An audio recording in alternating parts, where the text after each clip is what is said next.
मैं और मेरा बचपन का दोस्त मिलकर लॉटरी का टिकट खरीदने के लिए पैसे लगाए थे। किस्मत से 50 लाख रुपए का जैकपॉट लग गया, लेकिन रिजल्ट आने वाली उसी रात उसने मुझे सिर्फ 4 रुपए फेंकर दे दिए। जमीन पर पड़े उन 4 रुपयों को देखकर मैंने बिना कुछ कहे उन्हें उठाया और अपनी जेब में रख लिया। उसे लगा मैं बेवकूफ हूँ। उसे लगा मैं रो रो कर उससे अपना हिस्सा मांगूंगा और हमेशा की तरह उसका गरीब दोस्त बनकर उसके पीछे चलता रहूंगा। लेकिन उसे जरा भी अंदाजा नहीं था कि टिकट का पेमेंट करते समय मैंने चुके से 50 और लॉटरी टिकट खरीद लिए थे और उनमें से एक पर पूरे 2 करोड़ 50 लाख रुपए का जैकपॉट लग चुका था। 3 मिनट पहले इसी लॉटरी शॉप में वही नंबर उसने दीवार के कोने में बैठकर फटे हुए अखबार पर लगभग 3 घंटे तक हिसाब लगाकर लिखे थे। पेमेंट के समय उसने कहा कि उसकी वीचैट पेमेंट लिमिट खत्म हो गई है, इसलिए मुझे QR कोड स्कैन करके पैसे देने होंगे। उस समय मैं हंसते हुए बोला था, अगर जैकपॉट लग गया तो आधा आधा बांटेंगे। उसने कहा, यह भी कोई पूछने की बात है, अच्छे भाई हमेशा बराबर बांटते हैं। लेकिन रिजल्ट आने के बाद 6 रेड बॉल्स और एक ब्लू बॉल बिल्कुल टीवी स्क्रीन पर दिख रहे नंबरों से मैच कर गए और 50 लाख रुपए का फर्स्ट प्राइज निकल आया। तब उसने कहा कि 50 लाख में से मुझे सिर्फ 4 रुपए मिलेंगे, जबकि बाकी 89,999 रुपए वह खुद रखेगा। यही था उसका बराबर बांटना। मैं मुस्कुराते हुए काउंटर तक गया और जमीन पर पड़े चारों सिक्के एक एक करके उठाने लगा। शायद वो शियोंग को उम्मीद नहीं थी कि मैं इतनी आसानी से मान जाऊंगा। उसने कहा, गुलांग, गलत मत समझना, किस्मत मेरी थी और दिमाग भी मेरा था। तुम्हारे पास इतने पैसे रहेंगे भी नहीं। ये 4 रुपए रखो, जाकर कोक पी लेना। इसे एक सीख समझो, आगे से आसमान से दौलत गिरने के सपने मत देखा करो। उसकी आवाज बिल्कुल ऐसी थी जैसे वह मुझ पर एहसान कर रहा हो। उसने सिर्फ मेरा हिस्सा ही नहीं निकला, बल्कि मॉरल हाई ग्राउंड लेकर मुझे नीचा दिखाने की भी कोशिश की। मैंने उसकी तरफ दोबारा देखा तक नहीं और लॉटरी शॉप से बाहर निकल आया। मैं न झगड़ा कर रहा था न शोर मचा रहा था। ऐसा इसलिए नहीं कि मैं बहुत बड़ा दिल वाला था या डरपोक था, बल्कि इसलिए क्योंकि टिकट सेल बंद होने से आखिरी 30 सेकंड पहले जब वू शियोंग सबसे आगे जाकर टीवी पर लाइव रिजल्ट देखने में लगा था, उसी समय उन नंबरों को देखकर मेरे मन में अचानक एक बहुत तेज इंट्यूशन आया। मैं काउंटर पर ही रुका रहा, जेब से 100 रुपए का नोट निकाला और कांच पर रख दिया। उसे बिल्कुल पता नहीं चला कि पेमेंट करते समय मैंने चुके से 50 और लॉटरी टिकट्स खरीद लिए थे और उन्हीं में से एक पर पूरे 2 करोड़ 50 लाख रुपए का जैकपॉट लग गया। इस वक्त वह विनिंग टिकट मेरी बनियान की अंदर वाली जेब में सुरक्षित रखा हुआ था। कपड़े से हल्की हल्की रगड़ खाते हुए भी मुझे ऐसा महसूस हो रहा था मानो 2 करोड़ 50 लाख रुपए का पूरा वजन मेरी छाती पर रखा हो। तभी मेरा फोन बजा। मकान मालिक चिल्लाया, गुलांग, किराया देने का समय निकल गया है। अगर अब भी किराया नहीं दिया तो तुरंत कमरा खाली कर देना। मैं और वू शियोंग 40 स्क्वायर मीटर से भी छोटे, पुराने और टूटे फूटे किराए के कमरे में साथ रहते थे। हर महीने हम दोनों 800 रुपए किराया देते थे। मैंने पीछे मुड़कर लॉटरी शॉप के गंदे कांच वाले दरवाजे से अंदर देखा। वू शियोंग के चारों तरफ तमाशा देखने वाले और उससे जलने वाले लोगों की भीड़ लगी हुई थी। उसे लग रहा था कि उसने अपनी किस्मत बदल दी है। उसे लग रहा था कि अब वह ऊंचे क्लास में पहुंच गया है। मैं मन ही मन ठंडी हंसी हंसा। वू शियोंग, तुम्हें लगता है मैं बेवकूफ हूँ? तुम्हें लगता है कि टैक्स कटने के बाद बचने वाले कुछ लाख रुपयों के लिए मैं तुमसे लड़ूंगा, कोर्ट जाऊंगा? इंतजार करो, इन 50 लाख रुपयों को आराम से खर्च करना। जब ये सब खत्म हो जाएंगे तब तुम्हें समझ आएगा कि असली जमीन आसमान का फर्क किसे कहते हैं। मैं उस घुटन भरे किराए के कमरे में वापस नहीं गया। मुझे डर था कि अगर वहां जाकर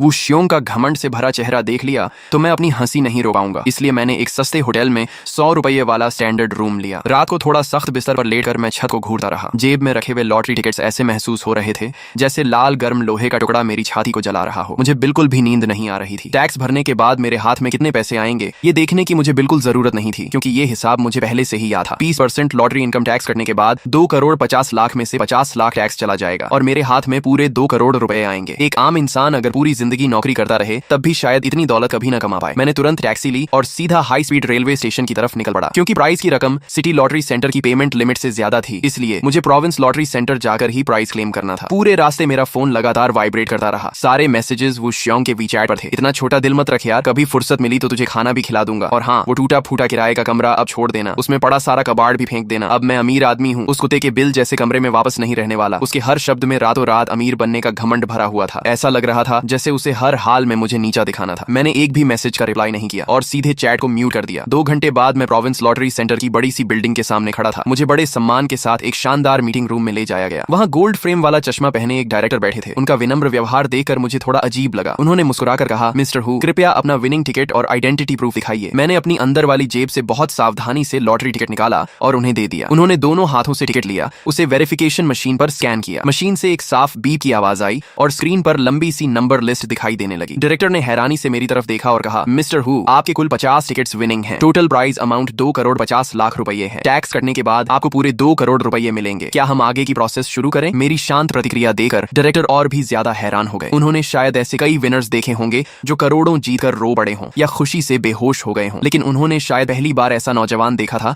जो 2 करोड़ रुपए जीतने के बाद भी बिना पलक झपकाए बिल्कुल शांत बैठा था। मैंने सिर्फ इतना कहा, जरूर। उन्होंने जवाब दिया, कृपया थोड़ा इंतजार कीजिए, पूरी प्रोसेस में लगभग 2 से 3 घंटे लगेंगे। इंतजार करते हुए मैंने अपना फोन निकाला। सोशल मीडिया पर वू शियोंग की पोस्ट की बाढ़ आई हुई थी। पहली पोस्ट में लॉटरी का चेक था जिस पर कुछ डिटेल्स ब्लर की गई थी। कैप्शन लिखा था 30 साल इधर 30 साल उधर, आखिर भगवान ने मेरी सुन ही ली, जो दौलत मेरी थी वो आखिर मेरे पास आ ही गई। दूसरी पोस्ट में उसने अपनी रेजिग्नेशन लेटर मैनेजर की टेबल पर पटकते हुए फोटो डाली थी। कैप्शन था भाड़ में जाए नौकरी, भाड़ में जाए ओवरटाइम, आज के बाद मैं किसी की शक्ल देकर काम नहीं करूंगा। तीसरी पोस्ट में उसने चोरी छिपे मेरी फोटो खींची थी, उसमें मैं किराए के कमरे की बैल्कनी में बैठकर इंस्टेंट नूडल्स खा रहा था और बहुत गरीब दिख रहा था। कैप्शन था कुछ लोगों की किस्मत ही गरीब रहने की होती है, 4 रुपए के लिए भी रोते हैं, ऐसे लोग पूरी जिंदगी नूडल्स ही खाते रहते हैं। इस बार उसने जानबूझकर किसी को भी पोस्ट से हाइड नहीं किया था, वह चाहता था कि सब लोग उसकी अमीरी देखें और मुझे देकर उसका मजाक उड़ाए। उसकी ये हरकत देकर मुझसे हंसी छूट गई। डायरेक्टर ने पूछा मिस्टर हु आप क्यों हंस रहे हैं? मैंने मुस्कुराकर जवाब दिया कुछ नहीं, बस एक जोकर नाच रहा है। मैंने पेन उठाई और मोटी सी अग्रीमेंट फाइल पर धीरे धीरे अपना नाम साइन कर दिया। 10 मिनट बाद मेरा फोन फिर वाइब्रेट हुआ। मैंने बैंक बैलेंस देखा, स्क्रीन पर इतनी लंबी नंबर लाइन चमक रही थी कि कुछ पल के लिए मैं भी चुप हो गया। फिर मैंने फोन वापस जेब में रख लिया। बाहर तेज धूप खिली हुई थी, मेरी नई जिंदगी अब सचमुच शुरू हो चुकी थी। लॉटरी सेंटर से निकलने के बाद मैं अपने पुराने शहर वापस नहीं गया। प्रोविंस कैपिटल के सबसे शानदार सीबीडी एरिया में मौजूद 5 स्टार होटल में सीधे एक प्रेसिडेंशियल स्वीट बुक कर लिया। एक दिन का किराया 800 रुपए था। कार्ड स्वाइप करते समय मेरे हाथ जरा भी नहीं कांपे। मैंने आराम से हॉट शावर लिया और नीचे लग्जरी ब्रांड स्टोर से खरीदा हुआ एक कस्टम मेड सूट पहन लिया। फिर विशाल फ्रेंच विंडो के सामने खड़े होकर नीचे दौड़ती हुई ट्रैफिक और पूरे शहर को देखने लगा। उस पल मेरे दिल में एक ऐसी फीलिंग उठी जैसे सब कुछ अब मेरे कंट्रोल में हो। यही होती है कैपिटल की असली ताकत। अगले पूरे एक हफ्ते तक मैंने वू श्योंग से बदला लेने की कोई जल्दी नहीं दिखाई, क्योंकि मैं अच्छी तरह जानता था कि ऐसे शॉर्ट साइटेड नूवो रीच लोगों को हराने का सबसे अच्छा तरीका यही होता है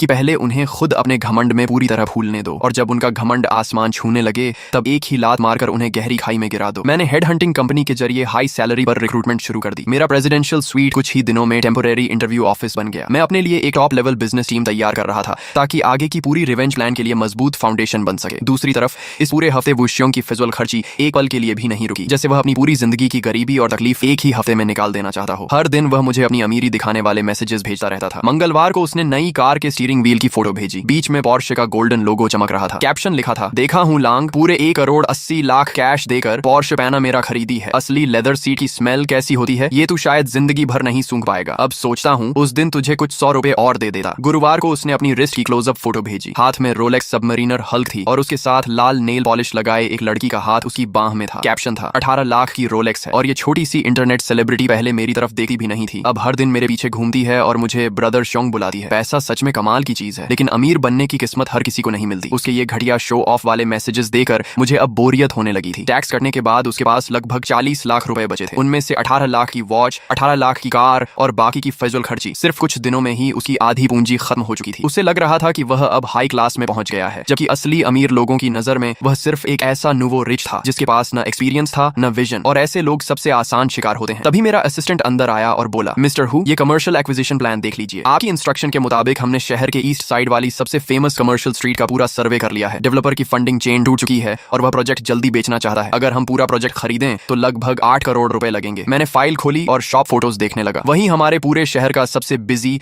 और सबसे वैल्यूएबल कमर्शियल एरिया था। मैंने बिना सोचे कहा बहुत बढ़िया, उनसे बार्गेन करने की जरूरत नहीं है, जाकर कह दो मैं पूरे 9 करोड़ दूंगा, लेकिन 3 दिन के अंदर सारी ओनरशिप ट्रांसफर प्रोसेस पूरी हो जानी चाहिए। असिस्टेंट ने सिर झुकाकर कहा जी मिस्टर हु मैं अभी करता हूँ। मैंने फिर कहा और उस सबसे बड़ी शॉप को मेरे लिए खाली रखना, मेरी परमिशन के बिना किसी को रेंट पर मत देना। उसने तुरंत जवाब दिया जी समझ गया। उसके जाने के बाद प्रेसिडेंशियल स्वीट में फिर से सिर्फ मैं अकेला रह गया। तभी मेरा फोन फिर चमका। इस बार मैसेज वू श्योंग का था। उसने ग्रुप इन्विटेशन भेजा था, सभी दोस्तों और गांव वालों को इनवाइट है। इस वीकेंड रात 8 बजे रॉयल इंटरनेशनल होटल में मैंने 2 बड़ी टेबल्स बुक की हैं। मेरी नई कार की खुशी में पार्टी है, सब लोग जरूर आना। आज रात का पूरा बिल मैं दूंगा। उसके तुरंत बाद उसने मुझे प्राइवेट मैसेज भी भेजा, हु लांग ग्रुप में सबको बुलाया है, तू भी आ जाना, चिंता मत कर, तुझसे गिफ्ट मनी नहीं लूंगा। तुझे रोज इंस्टेंट नूडल्स खाते देकर मुझे बड़ा दुख होता है, शर्म मत करना, आकर थोड़ा दुनिया भी देख लेना। उसके हर शब्द से यही लग रहा था कि वह किसी भी तरह मेरे सामने अपनी अमीरी का घमंड दिखाना चाहता था। उसके लिए मेरी मौजूदगी बहुत जरूरी थी। अगर मैं उसका पुराना रूममेट और गरीब कंपैरिजन वहां नहीं होता तो वह अपनी आज की झूठी महानता कैसे दिखाता। मैंने फोन की स्क्रीन की तरफ देखा और मेरे होंठों पर एक ठंडी मुस्कान आ गई। अगर तुम्हें इतना ही स्टेज सजाकर ड्रामा करना है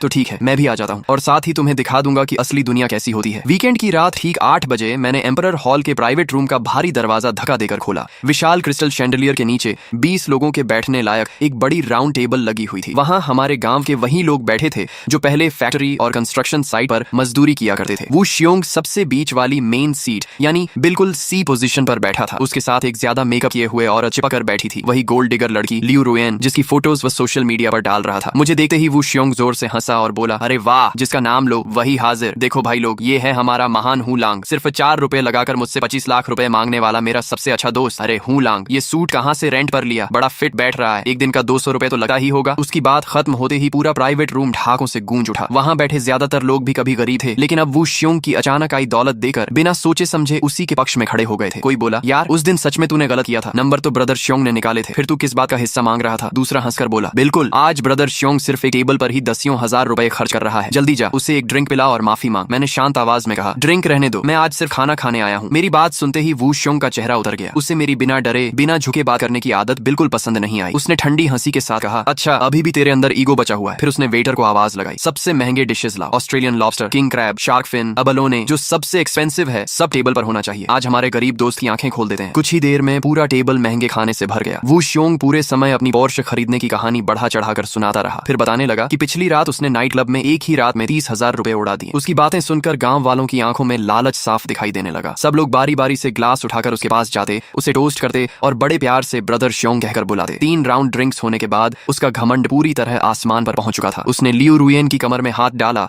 और लड़खड़ाते हुए मेरे सामने आकर खड़ा हो गया। उसने हंसते हुए पूछा, कैसा लग रहा है खाना? ऐसा प्रीमियम एबलोने जब तू इंस्टेंट नूडल्स खाता था तब सपने में भी नहीं देखा होगा। मैंने बिल्कुल शांत होकर जवाब दिया, ठीक ही है, इससे बेहतर तो मैं पिछले 2 दिन से खा रहा हूँ। मेरे लिए ये खाना सच में कोई खास नहीं था। जूजी होटल के प्रेसिडेंशियल स्वीट में मिलने वाले एक्सक्लूसिव प्रीमियम फूड के सामने इसकी क्वालिटी ऐसी थी जैसे रबर चबा रहा हूँ। मेरी बात सुनकर वो श्योंग का चेहरा तमतमा गया। उसने उंगली दिखाते हुए कहा, नाटक करता रहा हूँ लांग, आज सबके सामने साफ कह देता हूँ, मेरे पास अब सबसे ज्यादा चीज अगर है तो वो पैसा है। मेरी कार का एक टायर भी तू पूरी जिंदगी में नहीं खरीद पाएगा, लेकिन पुराने गांव वाले होने के नाते मैं तुझे एक मौका देता हूँ। ये पैसे ले, कल से अपनी बेकार नौकरी छोड़ और मेरा फुल टाइम ड्राइवर बन जा। पहले तू कहता था कि मेरे पैरों से बदबू आती है इसलिए मेरे मोजे नहीं धोता। अब से सिर्फ मेरी कार नहीं चलाएगा बल्कि रोज मेरे लेदर शूज भी चमकाएगा। ये 20,000 रुपए तेरी 1 महीने की सैलरी है, बोल मंजूर है? तभी एक आदमी हंसकर बोला, ब्रदर श्योंग, आप तो इस निकम्मे पर बहुत मेहरबान हैं। एक बेकार ड्राइवर पर भी 20,000 रुपए खर्च कर रहे हैं। वहाँ बैठे सभी लोग अलग अलग नजरों से मुझे देखने लगे। कुछ लोग मुझसे जल रहे थे कि मुझे 20,000 की नौकरी मिल रही है, जबकि कुछ लोग बस इस इंतजार में थे कि मैं सबके सामने जलील होकर सिर झुका दूं। उन सबकी नजर में 20,000 रुपए का लालच एक गरीब आदमी की पूरी इज्जत खरीदने के लिए काफी था। मैंने चुपचाप टेबल पर रखे उन 20,000 रुपयों की तरफ देखा। तभी मेरे दिमाग में अपने बैंक अकाउंट का बैलेंस घूम गया, पूरे 2 करोड़ 42 रुपए। ये 20,000 रुपए तो मेरे अकाउंट पर एक दिन में मिलने वाले इंटरेस्ट के बराबर भी नहीं थे। मैं पूरे दिल से मुस्कुराया। मेरी मुस्कान बिल्कुल सच्ची और बेफिक्र थी। मैंने धीरे से हाथ बढ़ाया, उन 20,000 रुपयों पर उंगलियां रखी और वो श्योंग की उम्मीद और घमंड से भरी नजरों के सामने उन्हें धीरे धीरे उसकी तरफ वापस सरका दिया। फिर मुस्कुराकर कहा, ब्रदर श्योंग, आपकी मेहरबानी के लिए धन्यवाद, लेकिन ऐसी लग्जरी कार चलाने की मुझे आदत नहीं है। ये पैसे आप ही रखिए और भाभी के लिए थोड़ा अच्छा परफ्यूम खरीद दीजिए। इनके सस्ते परफ्यूम की स्मेल से मेरा सिर दर्द करने लगा है। आपकी तरक्की हमेशा ऐसी ही बनी रहे, हर साल आज जैसा दिन आता रहे। इतना कहकर मैं आराम से मुड़ा, प्राइवेट रूम का दरवाजा खोला और होटल के चमचमाते कॉरिडोर में निकल गया। पीछे से वो श्योंग की गुस्से से भरी चीख सुनाई दी। उसके साथ ही ग्लास टूटने की तेज आवाज भी आई। मैं बिना पीछे देखे होटल से बाहर निकल आया। ठंडी हवा मेरे चेहरे से टकराई और मुझे लगा जैसे पूरी हवा पहले से कहीं ज्यादा साफ हो गई हो। असली खेल अब शुरू हो चुका था। वो श्योंग, जितना जी भरकर जश्न मनाना है मना लो, क्योंकि तुम्हारे अच्छे दिन अब ज्यादा बचे नहीं हैं। 3 महीने बाद जोजी होटल के प्रेसिडेंशियल स्वीट में मैं बड़े रेडवुड ऑफिस डेस्क के पीछे बैठा था और चेन जिंगहांग की रिपोर्ट सुन रहा था। मिस्टर हु, ये वो श्योंग की लेटेस्ट रिपोर्ट है जिस पर आपने खास नजर रखने को कहा था। सच कहूं तो वो टेक्स्ट बुक एग्जाम्पल बन चुका है कि एक नूवो रिच आदमी खुद अपनी बर्बादी कैसे करता है। 3 महीने पहले टैक्स कटने के बाद उसके पास लगभग 40 लाख रुपए बचे थे। उनमें से 18 लाख उसने कार खरीदने में उड़ा दिए। लगभग 4 लाख रुपए वॉच और लग्जरी गुड्स पर खर्च कर दिए। उसके बाद हर दिन नाइट क्लब और एंटरटेनमेंट प्लेसेस में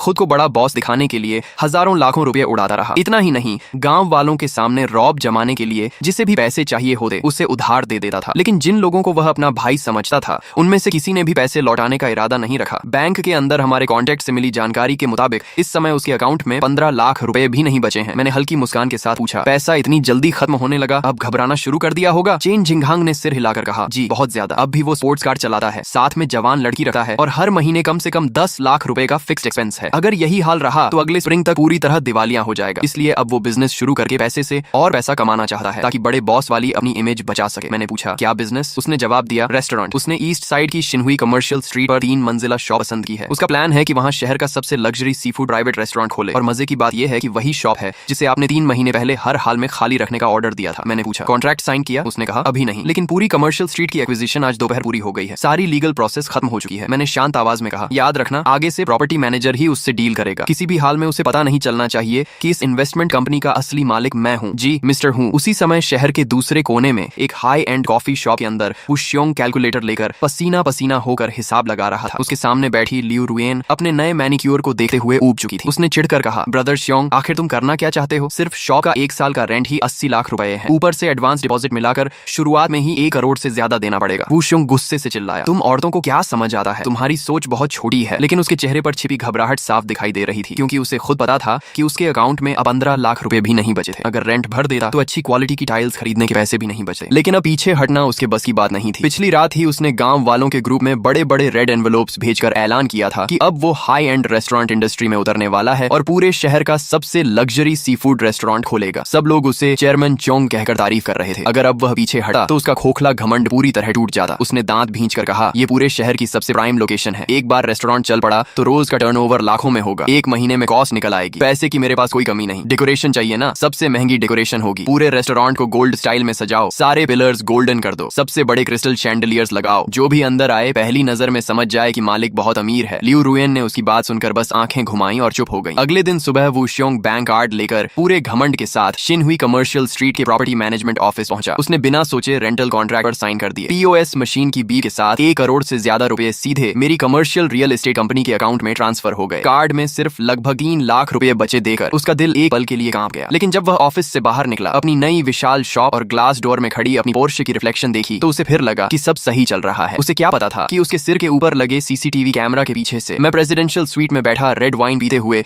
उसकी हर हरकत लाइव देख रहा था। मैं उसकी उस बेवकूफी पर अंदर ही अंदर मुस्कुरा रहा था जिसमें वह खुद अपने हाथों से अपनी कब्र खोद रहा था। वू श्योंग बेहद दिखावेबाज और घटिया टेस्ट वाला इंसान था। उसके रेस्टोरेंट जंगसियांग सी फूड पवेलियन का डेकोरेशन बड़े धूमधाम से शुरू हुआ। राजा महाराजाओं जैसी लग्जरी दिखाने के चक्कर में उसने दीवारों पर सस्ते गोल्डन रिफ्लेक्टिव पैनल्स लगवा दिए। इंटरनेट से दर्जनों बड़े लेकिन चीप प्लास्टिक क्रिस्टल शैंडलियर्स मंगवा ली। पूरा ग्राउंड फ्लोर किसी लग्जरी रेस्टोरेंट की जगह 80 के दशक के किसी घटिया बाथ सेंटर जैसा लगने लगा। लेकिन बिना सोच समझकर पैसा फेंकने का नतीजा जल्दी सामने आ गया। उसके पास बचे 3 लाख रुपए महंगे बिल्डिंग मटेरियल्स, लेबर कॉस्ट और बाकी खर्चों के सामने कुछ ही दिनों में खत्म हो गए। कॉन्ट्रैक्टर को पेमेंट नहीं मिली तो उसने काम रोक दिया और साइट का मेन गेट बंद कर दिया। अब वो श्योंग सचमुच घबरा गया। ओपनिंग में सिर्फ आधा महीना बचा था और उसके पास शेफ रखने, फर्नीचर खरीदने या सी फूड स्टॉक करने तक के पैसे नहीं थे। उसने उन गांव वालों को फोन किए जिन्हें वह अपना भाई कहता था, लेकिन किसी ने कहा घर बन रहा है, किसी ने कहा पत्नी पैसे नहीं देने दे रही, किसी ने 1 रुपया तक उधार नहीं दिया। तभी उसे पहली बार समझ आया कि लोग उसके नहीं उसके पैसों के दोस्त थे। जब वो श्योंग पूरी तरह बेबस होकर लोन शार्क से पैसा लेने की सोचने लगा, तभी लियू रुएन ने मुस्कुराकर कहा, ब्रदर श्योंग, तुम भी कितने बेवकूफ हो। तुम्हारे पास फिक्स्ड एसेट है ना, ये पोर्शे तुमने कैश में खरीदी थी, इसे बैंक में मॉर्गेज रखकर लोन ले लो, बैंक का इंटरेस्ट भी कम होगा, तुम्हारी प्रॉपर्टी देकर 3 से 5 करोड़ रुपए का लोन आराम से मिल जाएगा। लियू रुएन ने मुस्कुराकर कहा, रेस्टोरेंट खुलने के बाद बिजनेस जबरदस्त चलेगा, सिर्फ 1-2 महीने में लोन उतर जाएगा, इसे कहते हैं बैंक के पैसों से अपना प्रॉफिट कमाना। उसकी बात सुनते ही वो श्योंग की आंखें चमक उठी। उसने उत्साहित होकर कहा, इतना शानदार आइडिया मेरे दिमाग में पहले क्यों नहीं आया। 1 हफ्ते बाद वो श्योंग शहर की एक कमर्शियल बैंक के लोन डिपार्टमेंट में बैठा था। उसने बिना किसी हिचकिचाहट के मोटे मॉर्गेज अग्रीमेंट पर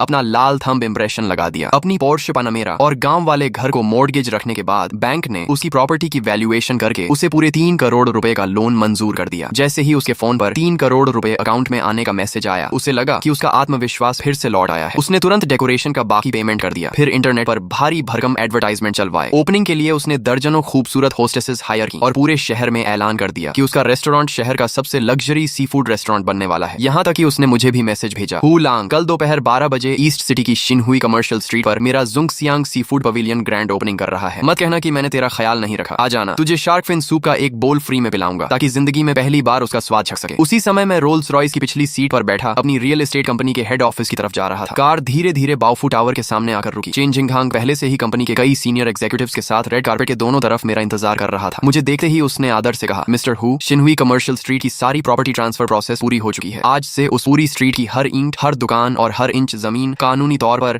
आपकी बाओफू कमर्शियल रियल एस्टेट कंपनी के नाम है। मैंने पूछा, वो श्योंग के ठीक सामने वाली शॉप का क्या हुआ? उसने मुस्कुराकर जवाब दिया, सब तैयार है मिस्टर हू। वो शॉप उसके रेस्टोरेंट से 3 गुना बड़ी डबल फ्लोर प्रॉपर्टी है। उसकी interior decoration international top design team ने रिकॉर्ड टाइम में पूरी की है। पूरा डिजाइन लो की लग्जरी स्टाइल में है और हर मटेरियल प्रीमियम क्वालिटी का इस्तेमाल किया गया है। मिशेलिन 3 स्टार शेफ अपनी पूरी टीम के साथ पहुंच चुके हैं। ऑस्ट्रेलिया के वाइल्ड लॉबस्टर्स, रशिया के किंग क्रैब्स और जापान का प्रीमियम वाग्यू बीफ हमारी प्राइवेट कोल्ड चेन फ्लाइट से आज रात ही पहुंच जाएगा। कल दोपहर ठीक 12 बजे उसी समय जब वो श्योंग ओपनिंग करेगा, हमारा रेस्टोरेंट बाओफू प्राइवेट बैंक्वेट भी ग्रैंड ओपनिंग करेगा। लेकिन हम उसके जैसे घटिया ऑनलाइन मार्केटिंग ट्रिक्स नहीं अपनाएंगे। पूरे शहर के हाई एंड सर्कल में सिर्फ एक मैसेज जाएगा, जिसके पास मेरा बिजनेस कार्ड या एसेट सर्टिफिकेट होगा वही एंट्री कर सकेगा। ओपनिंग के पहले महीने में अनलिमिटेड प्रीमियम सी फूड सिर्फ 20% प्राइस पर मिलेगा। मेरी बात सुनकर चेन जिंगहांग भी एक पल के लिए गहरी सांस लेने लगा। वो श्योंग को लगता था कि बैंक से लिए गए 3 करोड़ रुपए के लोन के दम पर वह हाई एंड रेस्टोरेंट इंडस्ट्री में जगह बना लेगा। लेकिन उसे जरा भी अंदाजा नहीं था कि जिस स्टेज पर खड़े होकर वह खुद को किंग समझ रहा है, उस स्टेज दहेज का फर्श भी मेरा है। कल मैं उसे अपनी आंखों से दिखाऊंगा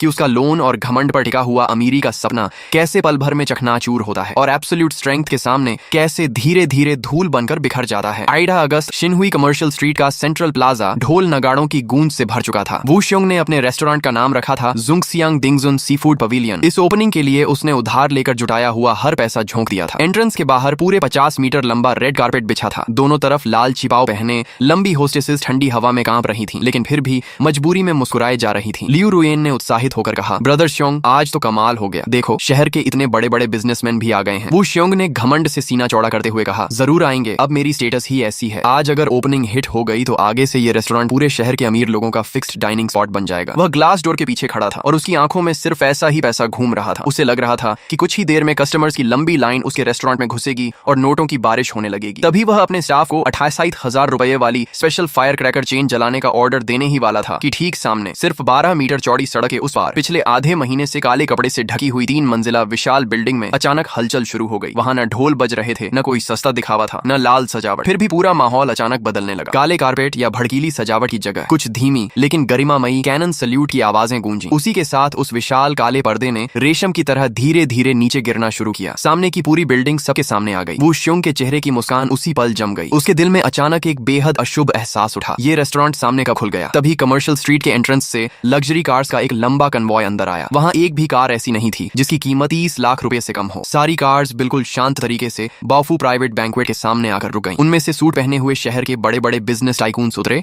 जिन्हें लोग आमतौर पर सिर्फ फाइनेंशियल न्यूज में देखा करते थे। व्हाइट ग्लव्स पहने वैलेट्स उन्हें सम्मान के साथ अंदर ले जा रहे थे। वू श्योंग ने ध्यान से देखा तो उसकी आंखें लगभग बाहर निकल आईं। उन लोगों में शहर के वही चेंबर ऑफ कॉमर्स के बड़े लीडर्स भी थे जिन्हें बुलाने के लिए उसने लाखों रुपए और अनगिनत कॉन्टैक्ट्स खर्च कर दिए थे। फिर भी उनसे मिलने तक का मौका नहीं मिला था। लेकिन असली झटका अभी बाकी था। सामने लगी विशाल LED स्क्रीन पर धीरे धीरे एक अनाउंसमेंट चमकी, बाओफू प्राइवेट बैंक्वेट आज ग्रैंड ओपनिंग पर किसी भी प्राइवेट रूम का कोई एक्स्ट्रा चार्ज नहीं लेगा, कोई सर्विस चार्ज नहीं। ऑस्ट्रेलिया के लाइव लॉबस्टर्स, रशिया के किंग क्रैब्स और जापान के कोबी वाग्यू बीफ सहित सभी premium sea food opening month में सिर्फ 20% प्राइस पर उपलब्ध होंगे। 20% प्राइस, ये दो शब्द वू श्योंग के दिमाग पर हथौड़े की तरह गिरे। High end sea food restaurant का कॉस्ट बेहद ज्यादा होता है, खासकर जब सारी चीजें ओवरसीज से एयर फ्रेट के जरिए लाई जाए। कॉस्ट प्राइस पर भी इतनी कम कीमत देना नामुमकिन था। सामने वाला रेस्टोरेंट बिजनेस नहीं कर रहा था, वह पैसा जला रहा था। करोड़ों रुपए सिर्फ मार्केट कब्जाने के लिए झोंक रहा था। सड़क पर मौजूद कस्टमर्स, जिन्हें वू श्योंग के ओपनिंग ऑफर ने पहले अपनी तरफ खींचा था, LED स्क्रीन देखते ही बिना एक पल रुके उधर भाग गए। कुछ ही मिनटों में बाओफू प्राइवेट बैंक्वेट के बाहर लग्जरी कार्स की लंबी लाइन लग गई। अंदर टक्सीडो पहने वेटर्स इतनी तेजी से भाग दौड़ कर रहे थे कि उन्हें सांस लेने तक की फुर्सत नहीं थी। दूसरी तरफ वू श्योंग के जुंगसियांग दिंगजुन सी फूड पवेलियन के बाहर सिर्फ लाल छिपाव पहने होस्टेसेस ठंडी हवा में शर्मिंदगी के साथ खड़ी रह गईं। पूरा दोपहर बीत गया लेकिन उसके रेस्टोरेंट में एक भी कस्टमर नहीं आया। उस समय मैं बाओफू टावर की टॉप फ्लोर ऑफिस में बैठा ड्रोन से आ रही लाइव मॉनिटरिंग देख रहा था। मैंने रेड वाइन का ग्लास उठाया, एक छोटा सा सिप लिया और धीमे से मुस्कुराया। वू श्योंग, ये तो सिर्फ पहला दिन है। आधा महीना बीते बीते उसके रेस्टोरेंट के एक्वेरियम में रखी मछलियां मरकर ऊपर तैरने लगी। कई रातों से ठीक से सो न पाने की वजह से उसकी आंखें लाल हो चुकी थीं। दूसरी तरफ बाओफू प्राइवेट बैंक्वेट हर दिन फुल बुकिंग पर चल रहा था। एडवांस रिजर्वेशन अगले महीने तक पहुंच चुकी थी। लोग घंटों बाहर वेट करना मंजूर कर रहे थे, लेकिन वू श्योंग के रेस्टोरेंट में कदम तक नहीं रखते थे। हर सुबह उसकी आंख खुलते ही सबसे पहले 1 लाख रुपए से ज्यादा का डेली एक्सपेंस सामने खड़ा होता। Rent, staff salary, kitchen cost, electricity bill. सिर्फ 15 दिनों में उसका पूरा कैश फ्लो लगभग खत्म हो गया। उससे भी बड़ा झटका तब लगा जब बैंक के लोन डिपार्टमेंट से रिकवरी कॉल्स लगातार आने लगी। अगले महीने की भारी EMI की याद दिलाने वाले कॉल्स उसके लिए मौत की घंटी जैसे थे। घबराकर उसने लियू रुएन से कहा, तुम्हारे पास जितने पैसे हैं अभी निकाल दो, पहले ये मुश्किल निकल जाए। लियू रुएन ने बेरुखी से कहा, ब्रदर श्योंग, मजाक कर रहे हो क्या? मेरे पास तो शॉपिंग के लिए भी पैसे नहीं बचते, और वैसे भी तुमने ही कहा था कि मुझे पूरी जिंदगी रखोगे। अब मुझसे पैसे मांग रहे हो? अगर तुम्हारा ये रेस्टोरेंट नहीं चल रहा तो जल्दी से बंद कर दो, कहीं ऐसा ना हो कि आखिर में अपनी पोर्शे भी बेचनी पड़ जाए। वू श्योंग गुस्से से चिल्लाया, बकवास बंद करो, मेरी डिक्शनरी में हार मानना लिखा ही नहीं है। उसका घमंड उसे दिवालिया होने की इजाजत नहीं देता था। जब सामने से जीतना नामुमकिन लगने लगा तो उसने गलत रास्ता चुन लिया। उसी रात उसने रेस्टोरेंट के महीने के 2 लाख रुपए सैलरी वाले हेड शेफ को ऑफिस में बुलाया और बिना किसी वजह के निकाल दिया। तुम्हारी वजह से रेस्टोरेंट बर्बाद हो गया, कल से आने की जरूरत नहीं। हेड शेफ भी गुस्से में बोला, बॉस, सामने वाले रेस्टोरेंट में क्या क्वालिटी का सामान इस्तेमाल हो रहा है और आप मुझे क्या दे रहे हैं? फार्म वाली सस्ती झींगा मछली से ऑस्ट्रेलिया के लाइव लॉबस्टर का टेस्ट कैसे बनाऊं? अपनी गलती का इल्जाम मुझ पर मत डालिए। शेफ को निकालने के बाद उसी रात वू श्योंग अपनी कार लेकर शहर के बाहरी हिस्से में मौजूद बदबूदार इलीगल होलसेल मार्केट पहुंच गया। दुकानदार ने पूछा, सस्ता माल चाहिए? लाइव सी फूड 100 रुपए किलो है, लेकिन मरी हुई मछली और झींगा सिर्फ 10 रुपए किलो। किचन में थोड़ा एक्स्ट्रा फ्लेवर, आर्टिफिशियल एसेंस और मिर्च डाल देना। स्पाइसी क्रैब और बॉइल्ड फिश बनाकर बेचोगे तो आम कस्टमर्स को कोई फर्क समझ नहीं आएगा। वू श्योंग ने बिना सोचे कहा, पूरी गाड़ी भर दो, और नकली प्रीमियम लिकर भी है। दुकानदार हंसा, है ना? सिर्फ 150 रुपए बॉटल, पैकिंग बिल्कुल ओरिजिनल ओरिजिनल जैसी है। QR कोड भी स्कैन हो जाएगा, बस पीने के बाद सिर जरूर दर्द करेगा। उस रात वो श्योंग सड़ी हुई मछलियों, मरे हुए झींगों और नकली शराब से भरी पूरी गाड़ी रेस्टोरेंट के पीछे वाले गेट से चुके चुके वेयर हाउस में ले गया। उसे लगा कि उसने अपनी बर्बादी से निकलने का सबसे शानदार तरीका ढूंढ लिया है। बेहद कम कॉस्ट में घटिया सामान बेचकर अगर कुछ कस्टमर्स भी फंसा लिए तो कम से कम लोन का इंटरेस्ट भर सकेगा। लेकिन उसे ये नहीं पता था कि शिनहुई कमर्शियल स्ट्रीट की पूरी CCTV मॉनिटरिंग सिस्टम,